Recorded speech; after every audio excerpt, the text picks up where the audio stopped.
Hello everyone, welcome on Biology Village, and today we are going to discuss 20 important multiple choice question जो कि आपके general algae के introduction, उसकी classification and habitat के regarding हैं। और algae is very important topics. इससे पहले हम हैबिटेट ऑफ एल्गी के बारे में आपको 40 क्वेश्चन बता चुके हैं। This is my second lecture on algae. तो गाइस इसमें हम बात करेंगे 20 वेरी इंपॉर्टेंट क्वेश्चन जो कि एग्जाम में आने की जिनकी संभावना बहुत ज़्यादा है due to the quality of the questions. Very important question guys. तो सबसे पहले हम देखते हैं smallest eukaryotic marine green alga. देखिए गाइस इस क्वेश्चन में तीन इंपॉर्टेंट बातें हैं। एक तो स्मॉलेस्ट, दूसरा यूकैरियोटिक, क्योंकि एल्गी जो है गाइस दोनों टाइप के हैं, प्रोकैरियोट्स भी हैं, यूकैरियोट्स भी हैं। यूकैरियोट्स ऑल ऑफ अगर हम चिपमैन या फिर फिर इसके क्लासिफिकेशन सिस्टम के अकॉर्डिंग बात करें तो आउट ऑफ 11 जो इसके डिवीजन्स हैं उसमें से 10 डिवीजन यूकैरियोट्स हैं और एक डिवीजन जिसे हम बोलते हैं मिक्सोफाइसी, साइनोफाइसी या blue green algae belong to the prokaryotes. तो दूसरा पॉइंट होता है कि यूकैरियोटिक है, इसका मतलब इसका मीनिंग सिंपल है कि ब्लू ग्रीन एल्गा इसमें नहीं बात करनी है। थर्ड है मैरीन। अब मरीन के साथ ग्रीन एल्गा भी चाहिए। तो इसमें ओवरऑल हम देखें तो चार क्वालिटी, स्मॉलेस्ट होना चाहिए, यूकैरियोटिक होना चाहिए, मारीन होना चाहिए और ग्रीन एल्गा। तो गाइस वो कौन सा एल्गा, और जो ऑप्शन है उसमें यहाँ पे जो एल्गी है उनके कॉमन नेम भी दिए, जैसे अल्वा को हम सी लैटिस बोलते हैं और क्लेरेपा को हम सी ग्रैप बोलते हैं। इसके अलावा ऑस्ट्रियोकोकस जो है उसका नाम नहीं है, और टर्टल ग्रास जो कि क्लोरोडेस्मिस को कहा जाता है गाइस। अब यहाँ पे जो इम्पोर्टेंट पॉइंट है कि इस चार क्वालिटी के साथ smallest, eukaryotic, marine, green alga, तो करेक्ट आंसर है इसका ऑस्ट्रियोकोकस। गाइस देखिए बहुत ही इंपॉर्टेंट क्वेश्चन है, इसमें बहुत सारी क्वालिटी लाइज करता है कि एक तो मैरीन होना चाहिए, ग्रीन होना चाहिए, यूकैरियोटिक होना चाहिए। यूकैरियोटिक छोड़ भी दें क्योंकि सभी यूकैरियोट्स हैं, बट स्मॉलेस्ट, तो स्मॉलेस्ट मरीन एल्गा की बात करें, मरीन साथ में ग्रीन एल्गा, तो ये होता है ऑस्ट्रियोकोकस। सेकंड क्वेश्चन है कि who published monumental atlas of Indian diatoms in 5 volume. एक मोनूमेंट्स जैसे कहते हैं ना गाइस, एक बुक की फॉर्म में एटलस ऑफ इंडियन डाइटम जो पब्लिश किया है वो किसने किया है। सबसे पहले आपको पता होना चाहिए कि इंडिया में कौन कौन से फाइकोलॉजिस्ट हुए, कौन कौन से एल्गोलॉजिस्ट हुए हैं। तो एम.एस. रंधावा भी एक बहुत बड़े एकोलॉजिस्ट हैं, पंजाब से इनका कंसर्न था, और दूसरे भाई भरद्वाज BHU से थे, और टी.बी. देशकैचरी जो गाइस थे जो यहाँ के इंडियन फादर्स हैं, M.O.P. अयंगर उनके स्टूडेंट थे, और R.N. सिंह का कंसर्न जो है गाइस वो BHU से, बनारस हिंदू विश्वविद्यालय से। तो जो who publish the monumental atlas of Indian diatoms goes to the TB. Desikachary, जो कि आपके O.P. अयंगर जो थे, M.O.P. अयंगर जो कि फादर ऑफ इंडियन एल्गोलॉजी कहलाते, उनके स्टूडेंट थे, उन्होंने ये पब्लिश किया था। वेरी इंपॉर्टेंट क्वेश्चन है, very deep information about the algae. Now what is true about the F.A. फिरिस। ये कौन थे गाइस, ये इंडियन नहीं बल्कि कहते हैं ग्लोबल फादर, मतलब international father of phycology, international father of algology कहलाते हैं। और इनके बारे में कुछ स्टेटमेंट्स हैं, उन पे हमें ये बताना है कि सही या गलत कौन सा स्टेटमेंट है। तो सबसे पहले गाइस हम बात करते हैं कि known as international father of phycology और एल्गोलॉजी, बिल्कुल सही बात है। His complete name is Felix Eugen फिस्ट, जो कि एक ब्रिटिश बायोलॉजिस्ट थे, मतलब सही बात है, इनका नाम भी यही था, फेलिक्स यूजिन। इसके बाद ही recognised for the morphology and development of fresh water algae. इनका area of interest, area of research हम बोलेंगे, एल्गी के फादर तो थे बट इन्होंने एल्गी किस एस्पेक्ट पे काम किया था, तो मार्फोलॉजी एंड डेवलपमेंट, और वो भी कौन सी एल्गी किया था, fresh water algae. Fresh water का मतलब वो जो पॉन्ड और पोखर में पाए जाने वाले गाइस एल्गी होते हैं उनके बारे में इन्होंने काम किया था, उनके मार्फोलॉजी, उनके डेवलपमेंट के बारे में। इसके बाद in his book name structure and reproduction of algae जो था इनकी बुक का नाम है, और रेली ये 2 वॉल्यूम्स इन्होंने पब्लिश की थी। और सबसे इंपॉर्टेंट बात है, जो इन्होंने सबसे ज़्यादा एक्सेप्टेबल आज के टाइम में जो एल्गी का क्लासिफिकेशन है वो गाइस इन्हीं ने दिया था, और वो अपनी इसी बुक में इन्होंने इस क्लासिफिकेशन को मेंशन किया है। ये इंपॉर्टेंट बात है structure and reproduction of algae के बारे में। तो गाइस ये 4 स्टेटमेंट हैं, A, B, C and D are correctly concern to the fish. जो फिश के अकॉर्डिंग है इन्होंने ये बातें बोली हैं, उनके बारे में स्टेटमेंट सही है गाइस, तो करेक्ट आंसर आपका होता है A। ध्यान रखें, वेरी इंपॉर्टेंट। और इंडियन फादर या फिर ग्लोबल फादर के बारे में क्वेश्चन आने के चांसेस रहते हैं, वेरी जनरल क्वेश्चन। अब हम बात करते थे गाइस बिल्कुल जस्ट इंटरनेशनल फादर के बाद, ग्लोबल फादर के बाद हम बात करते हैं Indian father. What is true about the M.O.P. Iyengar, student of the FE Fritsch. देखिए सबसे इंपॉर्टेंट बात क्या है, जो ग्लोबल फादर हैं उनके स्टूडेंट थे जो कि अपने यहाँ चेन्नई या मद्रास कंसर्न थे, मद्रास यूनिवर्सिटी में ये ग्लोबल फादर के स्टूडेंट थे MOP एंगर, और ये कहलाते हैं इंडियन फादर ऑफ फाइकोलॉजी या इंडियन फादर ऑफ एल्गोलॉजी। अब हम बात करते हैं कि known as father of modern phycology in India. बिल्कुल सही बात है, मॉडर्न फाइकोलॉजी, क्योंकि इसमें एक ही फाइकोलॉजी था, मॉडर्न कह लो या फाइकोलॉजी, दोनों में फादर MOP एंगर साहब हैं। और इनका जो कंप्लीट नेम था वो मंडयम ओसुरी पासार्थी एंगर था, और he studied the structure, cytology, reproduction and taxonomy of algae. इन्होंने काफ़ी थोड़ा आइडिया बढ़ा दिया था, इनके जो गुरुजी थे उनका एरिया कम था, उन्होंने morphology and development of the fresh water algae पे काम किया था। इन्होंने किया है structure, cytology, reproduction and taxonomy of general algae, कोई स्पेसिफिकली नहीं है। बट नेक्स्ट पॉइंट में कह रहा है कि ही स्टडीड स्पेशली द बाल्बोकेल्स। देखिए वो फ्रेश वाटर एल्गी थे, फ्रेश वाटर एल्गी बहुत बड़ा टर्म होगा, इन्होंने स्पेसिफिकली बाल्बोकेल जो कि फ्रेश वाटर एल्गी का एक पार्ट होता है, कैटेगरी होती है जिसमें आपका इस आते हैं बॉल बॉक्स हम पढ़ेंगे। तो ये स्टेटमेंट गाइज बिल्कुल सही है। देखिए जो सुपरवाइजर होता है उसका स्टूडेंट लगभग उसी के एरिया, उससे कंसर्न एरिया पे ही काम करता है। फ्रेश वाटर एल्गी का एक ये फ्रेश वाटर एल्गी कैटेगरी है, बाल्बोकेल्स आर्डर में जो मेंबर्स आते हैं वो फ्रेश वाटर एल्गी ही होते हैं। तो बिल्कुल सही है, बट इनका एरिया थोड़ा डिफरेंट था उनसे, इन्होंने स्ट्रक्चर, रिप्रोडक्शन और टैक्सोनॉमी पे काम किया था। और इनका पूरा नाम ये मैडम ओसरी पासार्थी एंगर था, ये भी सही है। और ये मॉडर्न फाइकोलॉजी के फादर हैं इंडिया में। गाइज ये स्टेटमेंट जो है सभी statement ABCD is correct about the MOP anger साहब के बारे में करेक्ट है गाइज। तो करेक्ट आंसर आपका होता है last option E। Next question में हम बात करते हैं, in which following is not a algologist of India. Very important question guys, इस तरह के क्वेश्चन आने के चांसेस रहते हैं और वेरी रेयर क्वेश्चन। अगर ये क्वेश्चन आपके सही होते हैं तो आप एग्जाम में रियली लीड करेंगे दूसरे लोगों के कंपेयर में।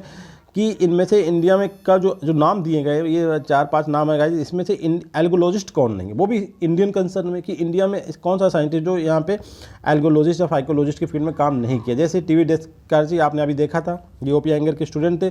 उसके बाद भाई भारद्वाज हमने बताया था, ये BHU से कंसर्न थे और ये एल्गोलॉजी में काम किया है। और MS रंधावा, ये भी गाइज बहुत ही बड़े वो हो गए, पंजाब यूनिवर्सिटी ताली था, और ये IC इंडियन सिविल सर्विसेज में भी इनका सिलेक्शन हुआ था। और दूसरा RN सिंह, ये RN सिंह भी बहुत ही इंपॉर्टेंट एल्गोलिस्ट हुए हैं, और ये इनका भी कंसर्न BHU से था। इसके बाद आता है KC मेहता। गाइज आप बहुत ही थोड़ी सी इन्फॉर्मेशन अगर आपके पास है तो आप बहुत जल्दी आसानी से आइडिया कर सकते। KC मेहता बहुत ही रिनोवेट पैथोलॉजिस्ट है इंडिया में, और इनका बहुत ही नाम है यहाँ पे KC मेहता का इंडिया में। स्पेशली इन्होंने जो आपका पक्सीना ग्रेमिनिस था उसके स्पेशल टाइप के स्पोर्ट्स होते हैं उन पे काम किया था, और स्पेशली नॉर्थ इंडिया के प्लेन्स में होने वाली एक डिजीज़ पे काम किया था। तो ये जो है एल्गोलॉजिस्ट या फाइकोलॉजिस्ट ना हो गए बल्कि ये पैथोलॉजिस्ट हैं गाइज। तो यहाँ पे क्वेश्चन पूछा कि in following is not an algologist of India. तो KC मेहता जो है वो एल्गोलॉजिस्ट नहीं बल्कि पैथोलॉजिस्ट हैं, और बाकी A, B, C and D जो कंसर्न पर्सन हैं they are known as algologist in India. तो करेक्ट आंसर गाइज यहाँ पे E। हम नेक्स्ट क्वेश्चन में बात करेंगे, in which following is known for the reclamation of usar land in India. India का जो बंजर बेकार का जो लैंड था उसके फर्दर उसे जीवित करना, रिक्लेमेशन का मतलब होता है उसे फर्टाइल बनाने के लिए किस साइंटिस्ट को जाना जाता है इंडिया में, किस। तो आप इन्हीं में से देख लें, भाई ऑप्शन उठा के यहाँ पे रख दिया, मगर इनमें जाने जाते हैं आपके गाइज जो RN सिंह थे, जिनका नाम होता है रमा नगीना सिंह। तो ये जाने जाते हैं फॉर दिस वंडरफुल एंड बहुत ही रिनोवेल वर्क किया था इन्होंने टू रिक्लेमेशन ऑफ द ऊसर लैंड के लिए। तो ये इनका ताल्लुक बनारस हिंदू विश्वविद्यालय से था और वेरी इंपॉर्टेंट एल्गोलॉजिस्ट थे इंडिया के। जी क्वेश्चन नंबर 7 में हम बात करें, who published research paper like monograph on cyanophyta, taxonomy and biology of blue green algae and marine plants and bulbochaete. देखिए अभी नाम आया था बाल्बोकेल्स का, तो इससे आइडिया कर सकते हैं। तो सिंपल का करेक्ट आंसर का जिसका क्या हो जाएगा, अभी जो हमने नाम पूरा बताया TB डेस्कार्जी, ये हैं OP जो हमारे फादर थे इंडियन फादर, उनके स्टूडेंट थे। उनका पूरा नाम यहाँ पर हमने बताया आपको, थमारायपू वेदांता डेस्कार्जी, ये इनका नाम था। और ये इन्होंने 3 पेपर इनके बहुत ही रिनोवेट है, monograph on cyanophyta, taxonomy and biology of blue green algae और मरीन प्लांट एंड बाल्बोकेल। तो इसमें कोई भी पेपर्स का नाम पूछ सकते हैं कि भाई किसने लिखा है, किसका रिसर्च पेपर है ये, क्योंकि बहुत अपने आप में एक बहुत ही माइलस्टोन वर्क है ये इनका, और इसके बारे में क्वेश्चन आने के चांसेस बहुत हैं। तो ध्यान रखना है इनके, क्योंकि ये जस्ट हम कहें कि फिर के स्टूडेंट थे आपके एंगर साहब, MOP के स्टूडेंट हैं आपके ये TB डेस्कार्जी, ये ध्यान रखना है। नेक्स्ट क्वेश्चन में बात करते हैं कि साइज ऑफ एल्गी वेरी। देखिए हम हर किसी के साइज़ की बात करते हैं, बैक्टीरिया वायरस, तो इसमें एल्गी आज हम पढ़े तो एल्गी के साइज़ का एक रेंज बताएंगे कहाँ से कहाँ तक हो, सबसे छोटा क्या होता है, मैक्सिमम कहाँ तक हो सकता है। तो गाइस जो करेक्ट आंसर है वो 2 माइक्रोन तक मिनिमम साइज हो सकता है और सेवरल मीटर तक। जैसे आप केल्प का नाम सुनते हैं, लेमिनेरियल्स के जो नंबर्स होते हैं बहुत बड़े बड़े होते हैं, तो सेवरल मीटर्स, बस ये इससे 2 माइक्रोन छोटे हैं। 1 माइक्रोन भी अगर लिखा तब भी ये मतलब आपको बता दें कि आइडिया है 2 माइक्रोन टू सेवरल मीटर्स, ये अप्रोप्रिएट आंसर है गाइस इसका। क्वेश्चन नंबर 9 में हम बात करते हैं commonly followed classification system of algae is given by F fish 1935 based on. देखिए अब इसमें सिंपल सा समझें कि जो सबसे ज़्यादा वाइडली एक्सेप्टेड एल्गी का जो क्लासिफिकेशन है जिसे गिवन बाई एफ फिश ने जो दिया था, जो फ्रिश का क्लासिफिकेशन है वो उसके जो बेसिस थे, मतलब on the behalf of which characteristics which features of the algae, उन्होंने क्लासीफाई को किन बेसिस के आधार पर डिवाइड किया और उनका जो क्लासिफिकेशन सिस्टम वो सबसे ज़्यादा मान्य है। तो उसमें जो फीचर थे गाइस वो क्या थे, पिगमेंटेशन, फ्लैजेला के types, assimilatory product, structure and reproduction. Guys यहाँ पे बताने का, क्वेश्चन बनाने का मेरा कंसर्न ये है कि आप ज़्यादा इन्फॉर्मेशन को लर्न करें फ्रॉम दिस वीडियो। तो यहाँ पे जो 4 फैक्टर थे, pigmentation, types of flagella, assimilatory products and structure and reproduction, इसे 2 मान सकते हैं या फिर 1 माने स्ट्रक्चर एंड रिप्रोडक्शन। तो ओवरऑल ये 4 या 5 फैक्टर हैं जिनके बेस पे जो फ्रिज का क्लासिफिकेशन है एल्गी का जो वाइडली एक्सेप्टेड है टुडे, तो उसके फेसेस ये pigmentation, types of flagella, assimilatory products and structure and reproduction guys, और कोई भी फीचर इन्वॉल्व नहीं करा। दी 4 फैक्टर्स हैं। On behalf of that Fritsch divide the classification in 11 divisions और today it is widely accepted classification of the algae in India. Question number 10 में हम बात करते हैं कि in which are the following is not concern with the classification. तो यहाँ पे बात कर रहा है कि कुछ साइंटिस्ट के नाम हैं, बल्कि कहें एल्गोलॉजिस्ट हैं, और इनमें से कौन सा साइंटिस्ट ऐसा है या कौन सा पेयर है, 2 के नाम है, वो क्लासिफिकेशन ऑफ एल्गी जो कि फाइलोजेनेटिक टाइप का जो क्लासिफिकेशन दिया गया है इंडिया में या पूरी दुनिया में जो चलता है, तो उसमें कौन सा कंसर्न नहीं है। कुल मिला के बड़ा सिंपल सी बात है। देखिए फ्रिज तो क्लियर है, इसमें कोई डाउट नहीं होना चाहिए। ओर्सबाल टिप्पो आपने देखा होगा, एल्गी क्लासिफिकेशन दिया है, और चैपमान का भी बहुत फेमस क्लासिफिकेशन है एल्गी के बारे में, बट वाइडली एक्सेप्टेड जो है आपका ये है फ्रिज का। अब ये आते हैं पहले वाली डेट के साथ हैं गाइस, ये जो है बिल्कुल न्यू है 4, आप ध्यान रखना है, फ्रिज, ओर्सबाल टिप्पो एंड चैपमान। इसके अलावा जीपी स्मिथ और GW प्रिस्कॉट और एमजे बाइन, इन्होंने भी क्लासिफिकेशन दिए थे और फाइलोजेनेटिक टाइप के क्लासिफिकेशन ही दिए हैं, मगर इनके बहुत ज़्यादा ओल्ड वाले हैं। ये न्यू जो है 1935, 1942 और 1962 के हैं। अब इसके बाद आता है D option, Bentham and Hooker and Hutchinson. ये गाइज इन्होंने टेक्सोनॉमी के पूरे एंजियोस्पर्म को क्लासीफाई किया, डिफरेंट काइंड के क्लासिफिकेशन इन लोगों ने दिए, बट इन्होंने एल्गी का क्लासिफिकेशन से इनका कोई भी कंसर्न नहीं है गाइज। तो इसमें क्वेश्चन पूछा कि नॉट कंसर्न, कि इनमें से कौन सा साइंटिस्ट, कौन सा pair of scientist are not concern to the classification of the algae, और वो भी स्पेसिफिकली फाइलोजेनेटिक टाइप का क्लासिफिकेशन किसने नहीं दिया है। तो उसका आंसर गाइज होता है D, Bentham and Hooker and Hutchinson का एल्गी की क्लासिफिकेशन से कोई लेना देना नहीं है। क्वेश्चन नंबर 11 में हम बात करते हैं, which of the following is not A true statement regarding the algae. देखिए एल्गी के बारे में कुछ स्टेटमेंट्स हैं, इसमें कौन सही है कौन सा गलत है हमें ये पता करना है कि नॉट ट्रू, हमें इसमें से ये पता करना है कि सही कौन सा नहीं है। पहला पॉइंट में कह रहा है कि algae classification as per rule of ICBN, जो इंटरनेशनल नॉमेनक्लेचर का रूल है, बॉटनिकल नॉमेनक्लेचर, उसके अकॉर्डिंग है, तो बिल्कुल सही बात है, कोई ऐसे वैलिड होते ही नहीं है। तो एल्गी का जो क्लासिफिकेशन दिया गया है वो ICBN के अकॉर्डिंग ही है, बिल्कुल स्टेटमेंट सही है। दूसरा पॉइंट है F Fritsch 1935 and BJ Chapman 1962 gave the phylogenetic type of classification, बिल्कुल सही बात है। फ्रिस का क्लासिफिकेशन और चैपमान का क्लासिफिकेशन का जो फाइलोजेनेटिक टाइप का, फाइलोजेनेटिक का मतलब हुआ कि उनकी इवोल्यूशनरी हिस्ट्री से उनके मॉडर्न फीचर्स को कनेक्शन करने के बाद जो फीचर्स निकलते हैं उन्हें बेस बनाने के बाद जो क्लासिफिकेशन दिया जाता है उसे कहते हैं फाइलोजेनेटिक टाइप। मतलब ऑन्टोजेनी रिपीट्स फाइलोजेनी वाला कॉन्सेप्ट आता है, या बायोजेनेटिक लॉ का रूल लगता है, उसके भी आप पे जो क्लासिफिकेशन दिया जाता है उसे बोलते हैं फाइलोजेनेटिक क्लासिफिकेशन, जिसमें एवोल्यूशनरी हिस्ट्री शामिल होती है।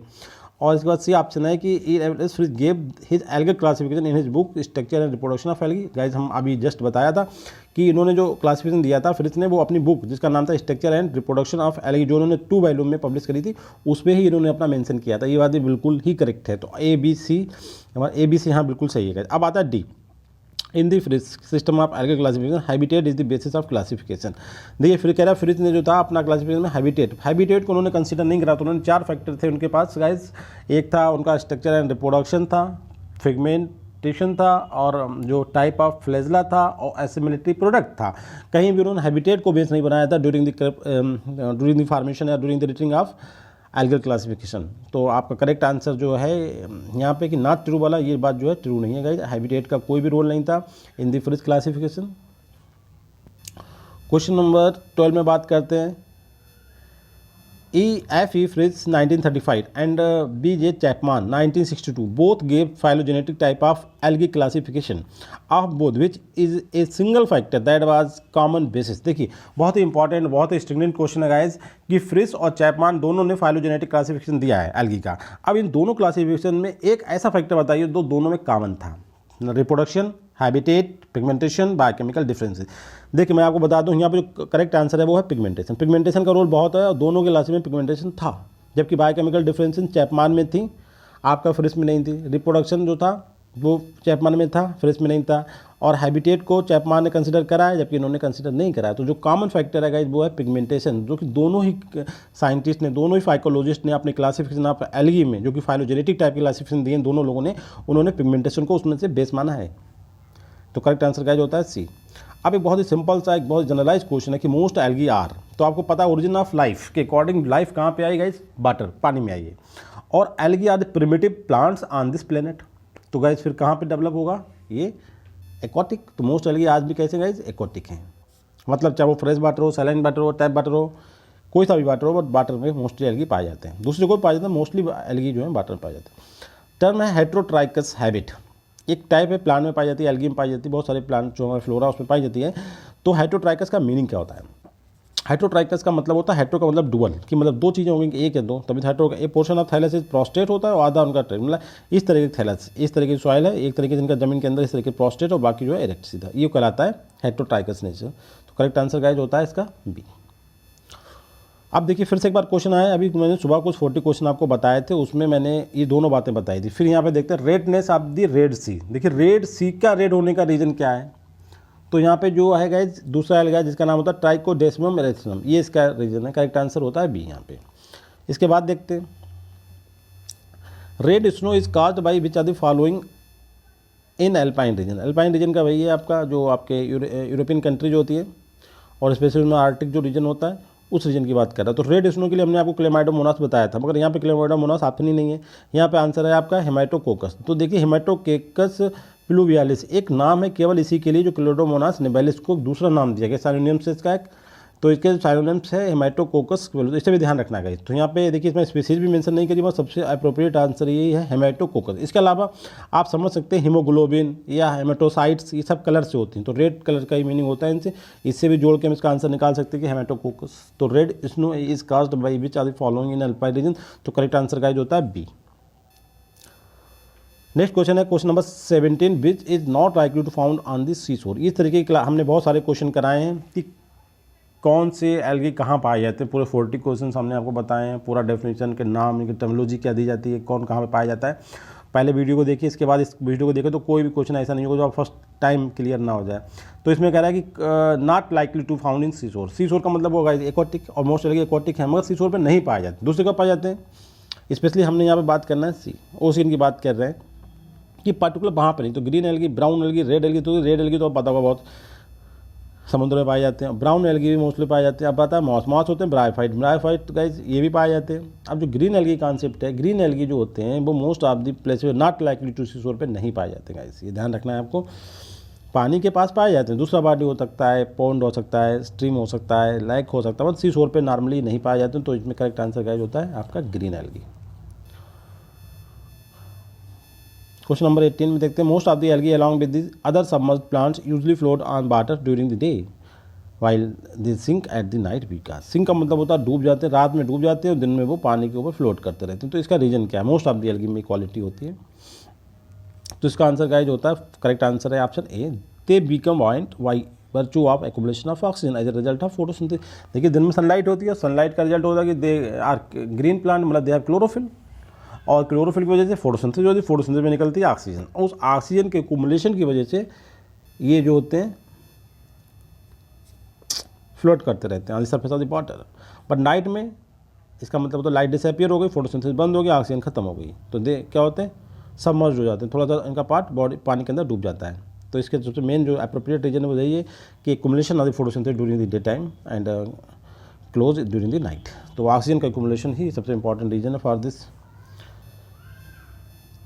And question number 19, which is not like to found on sea shore. Sea shore पे कौन नहीं पाया जाएगा? देखिए फिर से भाई क्वेश्चन रिपीट हो गया गाइस यहाँ पे। तो करेक्ट आंसर आपका B green algae. Last question देखते हैं, which are the following have a prokaryotic cell. बहुत ही सिंपल सी बात है, अगर समझना है कि एल्गी, ये जितने भी नाम है गाइस सब एल्गी के बारे में, और प्रोकैरियोटिक एल्गी कौन से होते हैं? केवल एक आउट ऑफ 11 डिवीजन में केवल एक डिवीजन है, जैसे हम बोलते हैं मिक्सोफाइसी या साइनोफाइसी या सिंपली साइनोबैक्टीरिया या ब्लूग्रीन एल्गी, 4 नामों से हम इन्हें बात कर सकते हैं। और केवल यही ग्रुप जो होता है प्रोकैरियोटिक से। अब हमें इसमें आइडिया करना है कि इसमें से आउट ऑफ दिस 4 इस ग्रुप को कौन सा बिलोंग कर रहा है।